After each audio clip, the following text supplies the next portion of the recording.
Hello hi. അങ്ങനെ പാർട്രേറ്റ് കണ്ടു. ഞാനൊക്കെ ഒരുപാട്, എനിക്ക് തോന്നുന്നു ഒരു ഒരു വർഷത്തോളമായിട്ടുള്ള കാത്തിരിപ്പായിരുന്നു ഈ ഒരു സിനിമയ്ക്ക് വേണ്ടിയിട്ട്. ഒരുപാട് പ്രതീക്ഷകളുമുണ്ട്. കാരണം മഹേഷ് നാരായൺ എന്ന് പറഞ്ഞ ഡയറക്ടർ, മാലിക്, അതുപോലെ ടേക്ക് ഓഫ്, ഒരുപാട് നല്ല സിനിമകൾ മലയാളികൾക്ക് സമ്മാനിച്ച ഒരു ഡയറക്ടറാണ്. അദ്ദേഹം ഒരുപാട് കഴിവുള്ള വ്യക്തി കൂടിയാണ്. എഡിറ്റിങ്ങിലായാലും റൈറ്റിങ്ങിലായാലും ഒക്കെ ഒരുപാട് നല്ല അംഗീകാരങ്ങൾ കിട്ടിയ ഒരു ഡയറക്ടർ കൂടിയാണ്. എന്തായാലും സിനിമ ഇന്നലെ കണ്ടു. As a Mammukka fan, as a Lalettan fan, it's a good movie, good to watch. Mammootty Mohanlal ഒരുമിച്ച് വരുമ്പോൾ അവർ പ്രതീക്ഷിക്കുന്നത് വലിയൊരു എന്തൊക്കെ ഫാൻ സർവീസ് ഉള്ള ഒരു സംഭവമാണ്.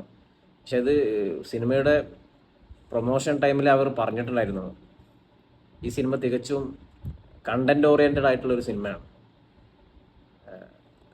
മറ്റുള്ള കാര്യങ്ങൾക്ക് വേണ്ടിയിട്ട് ഒരു വിട്ടുവീഴ്ചയും ചെയ്തിട്ടില്ല. ഒരു പ്രതീക്ഷയില്ലാതെയാണ് സിനിമ കയറിയത്. അതുകൊണ്ട് തന്നെ എനിക്ക് വളരെയധികം ഇഷ്ടപ്പെട്ടു ഈ സിനിമ. പരപ്പനങ്ങാടി മാജിക് ഫ്രെയിംസിലാണ് ഞാൻ സിനിമ കണ്ടത്. രാത്രി 9:45 ഷോക്കാണ് കയറിയത്. എന്തായാലും ഇതൊരു വലിയ വിജയമാകണം എന്നാണ് എൻ്റെ ആഗ്രഹം. കാരണം ഇതുപോലുള്ള വലിയ ബജറ്റിലുള്ള സിനിമകൾ ഇനിയും മലയാള സിനിമയിൽ വരണം. സിനിമയെക്കുറിച്ച് പറയുകയാണെന്നുണ്ടെങ്കിൽ it's a big budget cinema. സിനിമയെക്കുറിച്ച് കൂടുതൽ പറയുകയാണെന്നുണ്ടെങ്കിൽ സ്പോയിലറായി പോകുന്നുള്ളതുകൊണ്ട് തന്നെ, എന്നാലും ഞാൻ എൻ്റേതായ രീതിയിൽ കുറച്ച് എന്തെങ്കിലും പറഞ്ഞില്ലെങ്കിൽ ശരിയാവില്ലല്ലോ. എനിക്ക് തോന്നുന്നു ഇത് ഒരുപാട് സിനിമാ പ്രേക്ഷകർക്ക് പെട്ടെന്ന് കണക്റ്റ് ആവാൻ സാധ്യത ഇല്ലാത്തൊരു സിനിമ കൂടിയാണ്.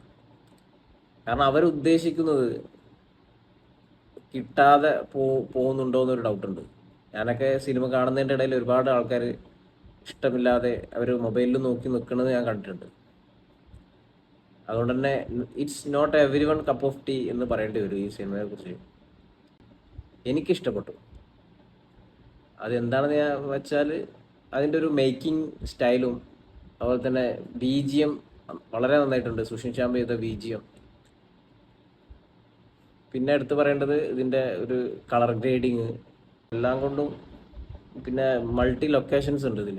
ലണ്ടൻ, അസർബൈജാൻ, ദുബായ്, ശ്രീലങ്ക, അങ്ങനെ ഒരുപാട് ലൊക്കേഷൻസിലും പോയി ഷൂട്ട് ചെയ്ത സിനിമയാണ്. അതിൻ്റെ ഒരു വിഷ്വൽ ക്വാളിറ്റി അതിൽ സിനിമയിൽ കാണാനുണ്ട്. മൊത്തത്തിൽ തിയേറ്ററിൽ എക്സ്പീരിയൻസ് ചെയ്യാനുള്ളൊരു സിനിമ തന്നെയാണ്.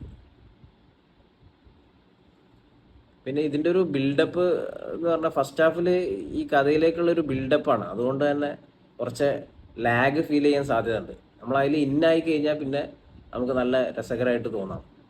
പിന്നെ എടുത്തു പറയേണ്ടത് ലാലേട്ടൻ്റെ ഒരു ഇൻട്രോ സീൻ ഉണ്ട്. അതിലൊരു ഫഹദ് നൽകുന്നൊരു ബിൽഡപ്പ് ഉണ്ട്.